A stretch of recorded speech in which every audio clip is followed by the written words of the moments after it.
Pasukan Chechnya kembali menyikat posisi tentara-tentara Ukraina di arah Kharkov. Selama pengintaian udara di daerah pemukiman tersebut, benteng dan konsentrasi tentara Ukraina ditemukan dan diserang.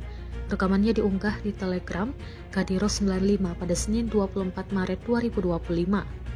Untuk mengatasi masalah tersebut, koordinat target dengan cepat dikirimkan ke artileri, resimen senapan bermotor ke-245, dan titik akhir juga diserang oleh sistem penyembur api Bratson Sepek, jelas narasunggahan Chechnya.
Download Tribun X sekarang, menghadirkan lokal menjadi Indonesia.